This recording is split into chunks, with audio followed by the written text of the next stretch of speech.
Hello students, मी परत एकदा स्वागत करतोय तुमचं आपल्या एका नवीन व्हिडिओमध्ये. जे विद्यार्थी 11वीमध्ये ॲडमिशन घेणार आहेत, 11वी ॲडमिशन 2025, त्यांच्यासाठी हा व्हिडिओ खूप इम्पॉर्टंट होणार आहे. तर तुम्हाला माहीत आहे की आपल्याला कोटामधील जे ॲडमिशन होते, तर कोटा म्हणल्यानंतर तुम्हाला माहीत आहे की मायनॉरिटी कोटा, मॅनेजमेंट कोटा आणि इन हाऊस कोटा असे जे 3 कोटा होते, ते कोटामधील ॲडमिशन आहेत ते 12 जूनला जे काय आहे ते चालू झाले होते आपले. आणि 12, 13 आणि 14, तर आज आहे 14 जून. आज 14 जूनला पूर्णपणे ते ॲडमिशन आहेत ते 5 वाजेपर्यंत होते आणि 5 वाजता ते पूर्णपणे ॲडमिशनची प्रोसेस आहे. In house quota, management quota आणि मायनॉरिटी कोटा, तर त्याच्यातले पूर्णपणे ॲडमिशन पूर्णची प्रोसेस आहे ती संपलेली आहे. तर आता याच्या पुढं काय, कॅप राऊंड कधी लागणार, कॅप राऊंड पहिला कधी लागणार, मुलांचं ॲडमिशन कधी चालू होणार आणि मुलांचे त्याच्यानंतर कॉलेज कधी चालू होणार, ह्या खूप मोठा प्रश्न आहे 11वीच्या विद्यार्थ्यांच्या मनामध्ये. कारण त्यांचा सिलेबस पण खूप मोठा आहे आणि तो सिलेबस वेळेत कंप्लीट होणं खूप इम्पॉर्टंट आहे. तर या अशा विद्यार्थ्यांसाठी त्यांच्या मनातले पूर्ण शंका आणि त्यांच्या मनात जे काही प्रश्न असतील, तर हा व्हिडिओ बघितल्यानंतर तुमच्या मनातले पूर्णपणे सगळे क्वेश्चन हे सुटून जातील असं मी तुम्हाला सांगतो. आणि हा व्हिडिओ नक्की शेवटपर्यंत बघा. इथून पुढे जी काही प्रोसेस आहे, स्टेप बाय स्टेप प्रोसेस मी तुम्हाला या व्हिडिओमध्ये सांगणार आहे. ठीक आहे, तर काय करूया, पहिल्यांदा मला तुमच्या नजरेत एक गोष्ट आणून द्यायची आहे. ती गोष्ट मी तुम्हाला पहिल्यांदा आपल्या वेबसाईटवरती आहे ती दाखवतो. ठीक आहे, तर पहिल्यांदा बघा, आपल्या वेबसाईटवरती आपण जेव्हा व्हिजिट करतोय, तर आपल्याला पहिल्यांदा इथं रेडमध्ये आपल्याला एक जी नोटीस दिसते, ती नोटीस ही सांगत आहे की 12 जून ते 14 जूनला काय झालेलं आहे ॲडमिशन, या बिटवीन जे कोटाचे ॲडमिशन होते ते पूर्णपणे संपलेले आहेत असं दाखवते हे. पण त्याच्या खाली जर तुम्ही आला, तर खाली आल्यानंतर अजून खाली जायचं आहे. तर बघा, इथं नंबर ऑफ कॉलेजेस एवढे आहेत, 9435 एवढे कॉलेज आहेत. आणि आत्तापर्यंत केवढ्या विद्यार्थ्यांनी रजिस्ट्रेशन केलं ते मी तुम्हाला दाखवतो. बघा, 12,71,248 विद्यार्थ्यांनी आत्तापर्यंत रजिस्ट्रेशन केलेलं आहे. ठीक आहे, तर आपण बोललो होतो की कोटा ॲडमिशन झालेले आहेत 12 जून ते 14 जूनच्या बिटवीन. तर बघा, कॅप इनटेक किती आहे बघा. कॅप इनटेक म्हणजे राऊंड 1, 2, 3, 4 आणि ओपन टू ऑल असे जे राऊंड आहेत पुढचे, त्याला कॅप इनटेक म्हणायचं. ठीक आहे, लक्षात ठेवा. तर पूर्ण बघा, 16,86,401 एवढा आहे तो कॅप इनटेक आहेत, जे राऊंड 1, 2, 3 असे जे काही राऊंड लागणार आहेत सबसिक्वेंट, त्यामधून ॲडमिशन होणार कॉलेजला. ठीक आहे, तर बघा, कोटा इनटेक म्हणजे आता ज्या बाबतीत ऑलरेडी ॲडमिशन संपलेले आहेत. कोटा ॲडमिशन म्हणजे minority quota, in house quota आणि मॅनेजमेंट कोटा. तर हे जे आता एखादं समजा कॉलेज मायनॉरिटी असेल, मायनॉरिटी कॉलेज जैन, मुस्लिम असे पर्टिक्युलरली त्या ज्या मायनॉरिटीमधील ज्या कम्युनिटी आहेत त्यांच्यासाठी कॉलेज डेव्हलप केलेलं असतं. तर त्यांच्यामध्ये त्यांचं कॉलेज मायनॉरिटी कोटी, तर त्या जवळजवळ 50% ऑफ जागा ते स्वतः भरतात, तर त्याला म्हणायचं आपण मायनॉरिटी. नंतर मॅनेजमेंट म्हणजे 5% जागा, 100 जागामधल्या समजा 5 जागा आहे, काय करतं कॉलेज स्वतःकडे राखून ठेवतं, त्याला मॅनेजमेंट कोटा म्हणतात. आणि इन हाऊस कोटा म्हणजे पण तसंच, इन हाऊस कोटा पण ज्या जागा आहेत तुमच्याकडे त्याच्या 5%, म्हणजे समजा 100रातल्या 5 जागा, तर काय करतं ते कॉलेज स्वतः भरतं, त्याला इन हाऊस कोटा म्हणतात. समजा 10वीला तुम्ही तिथं होता, 11वीला पण तुम्हाला तिथंच ॲडमिशन घ्यायचं आहे, तर 100% तुम्हाला ॲडमिशन तिथं मिळून जाणार, कारण तुम्ही ऑलरेडी 10वी तिथं शिकलेला आहात.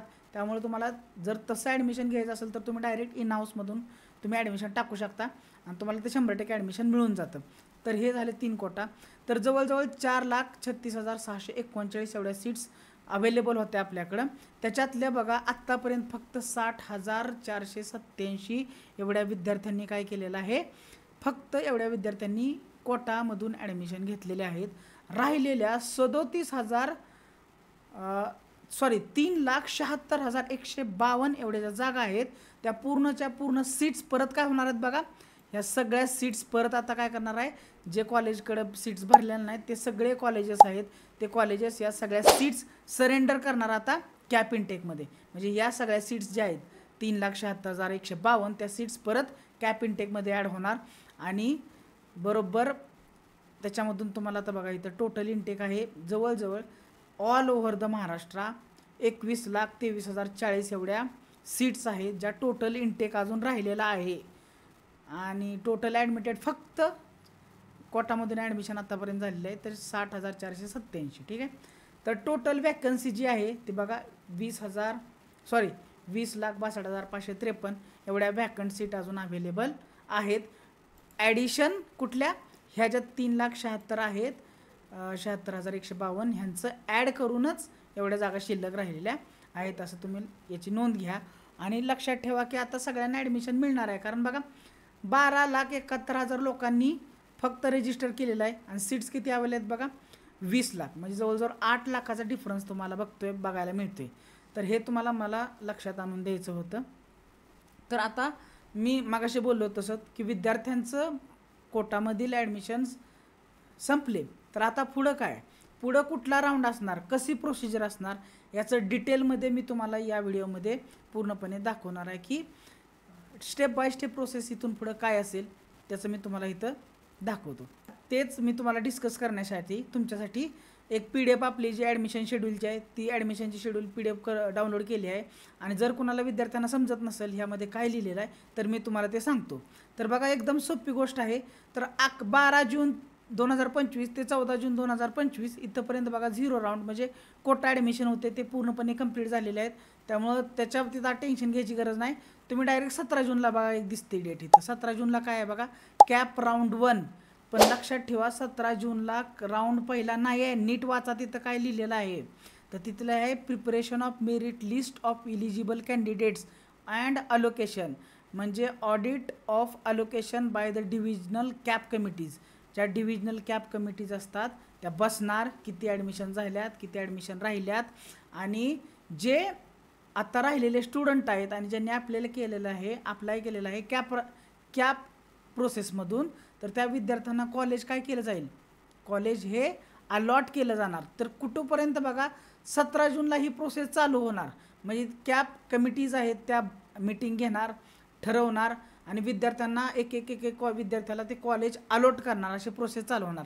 पण ॲक्च्युली खरी पहिली जी कॅप राऊंडची पहिली मेरिट लिस्ट आहे ती 26 जूनला लागणार आहे. हे सगळ्यांनी नोंद घ्यायची आहे. तुमचं ॲडमिशन 17 जूनला चालू होणार नाही. तुमचे ॲडमिशन खरं चालू होणार आहे कधी, 26 जून. 26 जूनला पहिली मेरिट लिस्ट लागणार आहे बघा. Display of junior college allotment list for the round on the portal. So पोर्टलवरती तुम्हाला लिस्ट बघायला मिळणार आहे. विद्यार्थ्याचं नाव, विद्यार्थ्याचा ॲप्लिकेशन नंबर, त्याची कॅटेगरी आणि कुठलं कॉलेज मिळालेलं आहे हे तुम्हाला कुठं बघायला मिळणार, तुम्हाला पोर्टलवरती बघायला मिळणार आहे. त्याच्यानंतर display of allotment junior college details for the admission in student log in. तर प्रत्येकाला ते जे कॉलेज अलॉट झालं असेल ते प्रत्येक विद्यार्थ्याला त्याच्या लॉग इनमध्ये दिसणार.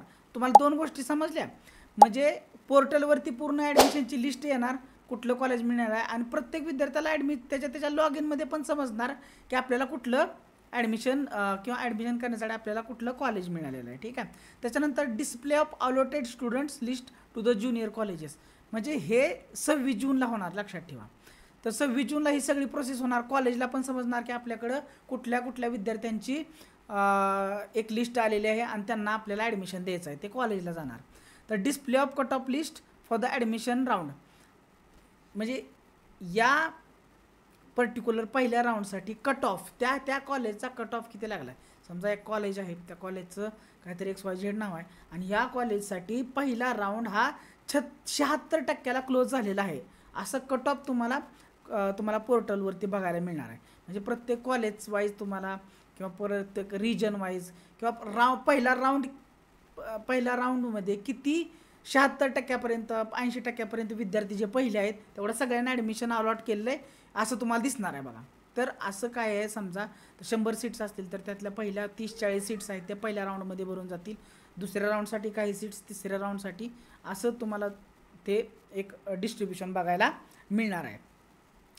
तर बघा आता 26 जूनला हे सगळं झालं तर 27 जूनपासून तुम्हाला 27 जून 2025 ते 3 जुलै 2025 यामध्ये ॲक्च्युली बघा काय होणार आहे, यामध्ये ॲक्च्युली तुमची ॲडमिशन प्रोसेस होणार आहे. तर त्याच्यामध्ये विद्यार्थ्यांना काय करायचं हे मी तुम्हाला सांगतो.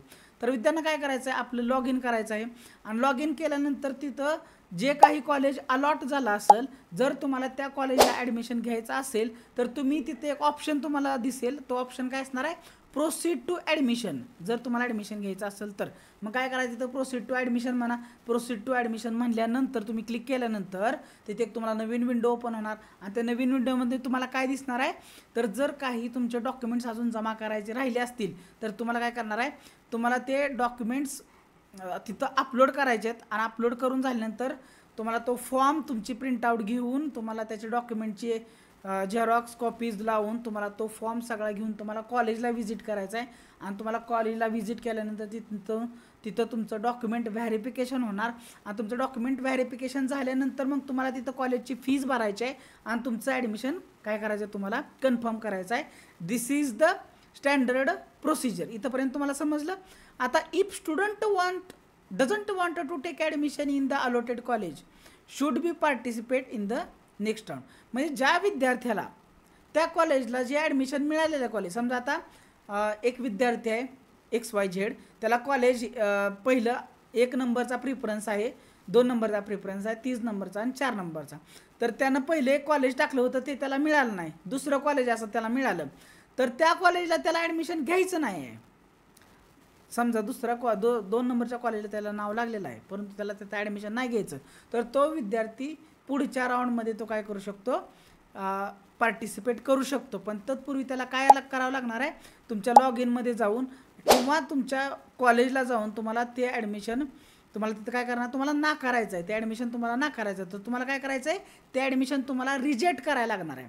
कॉलेजच्या लॉग इनमधून तुम्हाला ते ॲडमिशन रिजेक्ट करावं लागणार आहे, तुम्हाला रिजेक्शन द्यावं लागणार आहे.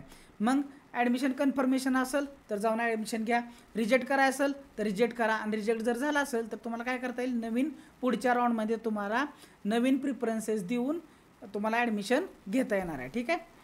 आणि समजा एखाद्या विद्यार्थ्यानं ते आपण पुढं बघूयाच, एखाद्या विद्यार्थ्याने ॲडमिशन घेतलं पण ते त्याला कॅन्सल करायचं आहे, तर तुम्ही कॉलेजला भेट देऊन ते कॉलेजमधील ॲडमिशन तुम्ही कॅन्सल करू शकताय. पण अशा वेळेस तुम्हाला पुढच्या 2ऱ्या 3ऱ्या 4थ्या राऊंडला अलाउड केलं जाणार नाही. तुम्हाला जो शेवटचा राऊंड असणार आहे ओपन टू ऑल, त्या राऊंडसाठी फक्त कन्सिडर करता येईल. कारण तुम्ही ॲडमिशन घेऊन जर कॅन्सल करत असाल तर तुम्हाला 2ऱ्या 3ऱ्या 4थ्या राऊंडसाठी अलाव केलं जाणार नाही. तुम्हाला डायरेक्ट तुम्हाला शेवटी जो राऊंड आहे ओपन टू ऑल त्या राऊंडमध्ये तुम्हाला ॲडमिशन मिळणार आहे. हे लक्षात ठेवा. लक्षात. तर बघा, admission confirmation, rejection and admission cancellation at college log in. म्हणून तर तुम्हाला सांगितलं की ॲडमिशन कन्फर्मेशन करायचं असेल, रिजेक्शन करायचं असेल, ॲडमिशन कॅन्सल करायचं असेल, हे कॉलेज लेवलला होऊ शकते. ठीक आहे. कॉलेज लॉग इनमध्ये तुम्हाला जाऊन कॉलेजमधून तुम्हाला काय करायला लागणार आहे, तुम्ही ते रिजेक्ट, कन्फर्मेशन आणि कॅन्सलेशन करू शकताय. Student registration with their preferences filling will continue for new applicant for next round. म्हणून तुम्हाला नवीन प्रिफरन्सेस द्यावे लागतील प्रत्येक राऊंडला. जर तुम्हाला ह्या राऊंडमध्ये ॲडमिशन घ्यायचं नसेल, त्या कॉलेजला ॲडमिशन घ्यायचं नसेल, तर तुम्हाला नवीन प्रिफरन्सेस देऊन तुम्ही नवीन राऊंडमध्ये पार्टिसिपेट करू शकता. पण सगळ्यात महत्त्वाच्या अटी मी तुम्हाला सांगतो. एक विद्यार्थी असा आहे आणि त्यानं एक प्रिफरन्स दिलं आहे, कॉलेज नंबर, समजा कॉलेज काहीतरी आहे आणि त्यानं त्या कॉलेजचं नाव 1 नंबरला टाकलेलं आहे आणि त्याला तिथं ते कॉलेज मिळालेलं आहे, पण त्याला ते कॉलेजमध्ये आता काय करायचं, त्या कॉलेजमध्ये त्याला ॲडमिशन घ्यायचं नाही. तर लक्षात ठेवा, त्याला त्या कॉलेजमध्ये जाऊन ते ॲडमिशन तुम्हाला रिजेक्ट करावं लागेल आणि रिजेक्ट केल्यानंतर तुम्हाला 2ऱ्या 3ऱ्या 4थ्या राऊंडसाठी तुम्हाला पार्टिसिपेट करता येणार नाही. तुम्हाला डायरेक्ट ओपन टू ऑल या राऊंडमध्येच तुम्हाला शेवटी कन्सिडर केलं जाईल. कारण तुम्ही प्रिफरन्स देऊनसुद्धा तुम्ही ती काय होत आहे, तुम्ही प्रिफरन्स देऊनसुद्धा त्या कॉलेजमध्ये ॲडमिशन घेत नाही आहे. त्यामुळे तुम्हाला ओपन टू ऑल राऊंडमध्ये ॲडमिशन घेऊ शकता. ठीक आहे. आणि जर तुम्हाला, हे मी तुला सांगितलं, जर तुम्हाला ॲडमिशन एखाद्या कॉलेजमध्ये नाव आलेलं आहे, तुमच्या नावापुढे त्या कॉलेजचं नाव आलेलं आहे आणि तुम्हाला तिथे ॲडमिशन घ्यायचं पण आहे, तर तुम्ही जाऊन डॉक्युमेंट अपलोड करून फी भरून तुम्ही ॲडमिशन हे कन्फर्म करू शकता. इथं हे पहिल्या ह्याच्यात लिहिलेलं आहे. दुसऱ्या ह्याच्यात बघा, if student doesn't want to take admission the allotted college can wait for the further round. बरोबर, तेच म्हणून सांगितलं तुम्हाला. जर एखाद्या स्टुडंटला एखाद्या कॉलेजचं नाव पडलं आहे त्याच्यासमोर पण त्याला ॲडमिशन घ्यायचं नाही, तर सरळ काय करू शकतो, तो पुढच्या राऊंडसाठी तो वेट करू शकतो. पण जर फर्स्ट प्रिफरन्समध्ये जर त्याला ॲडमिशन मिळालं असेल तर इथं लिहिलेलंच आहे, त्या विद्यार्थ्याला 2 आणि 3 आणि 4 राऊंडसाठी कन्सिडर केलं जाणार नाही, त्या विद्यार्थ्याला शेवटी कन्सिडर केलं जाणार. हे पॉईंट नंबर 3 मध्ये डिस्कस केलेलं आहे. सो आपण 1 नंबर, 2 नंबर आणि 3 नंबर ऑलरेडी डिस्कस केले आहेत. नंबर 4 बघा, if the student wishes to cancel his confirmed admission हे पण मी तुम्हाला ऑलरेडी डिस्कस केलेलं आहे. कन्फर्म झालेलं ॲडमिशन घेतलेलं त्याला कॅन्सल करायचं आहे आता, तर अशा विद्यार्थ्याला पण परत 2, 3 आणि 4 राऊंडसाठी कन्सिडर केलं झालं नाही. तो ॲडमिशन कॅन्सल करू शकतो, पण शेवटच्या राऊंडमध्ये तो जाऊन त्याला पार्टिसिपेट करायला लागणार. दॅट इज द शेवटचा ओपन टू ऑल राऊंड, हे लक्षात ठेवा. तर इथंपर्यंतची खूप इम्पॉर्टंट अशी जी प्रोसिजर आहे ते स्टेप बाय स्टेप प्रोसिजर इथून पुढे जे ॲडमिशनची आहे ती तुम्हाला सांगितलेली आहे. आणि तुम्हाला हे पण सांगितलेलं आहे की ज्या कॉलेजचे ॲडमिशन 50%च्या जास्त झाले असतील ते कॉलेज जी ती काय जे संस्था असेल किंवा गव्हर्मेंट कॉलेज असेल ते कॉलेज सुरू केलं जाऊ शकतं. 50% ॲडमिशन केलं की ते कॉलेजला अलाउड आहे ते कॉलेज चालू करायला. बरोबर आहे. ॲडमिशन अजून राहिले असतील तरी पण कॉलेज चालू होऊ शकतं.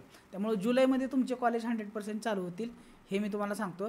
आणि हा व्हिडिओ तुम्हाला नक्की आवडला असेल तर व्हिडिओ लाईक करा, चॅनलला सबस्क्राईब करायला विसरू नका, कारण असेच इम्पॉर्टंट व्हिडिओ आपण तुमच्यासाठी घेऊन येत असतोय. यामध्ये तुम्हाला काही डाऊट्स असतील तर मला नक्की कमेंट बॉक्समध्ये विचारा. आणि सगळ्यात महत्त्वाचं लाईक करा आणि चॅनलला सबस्क्राईब करायला विसरू नका. Thank you one and all for listening patiently.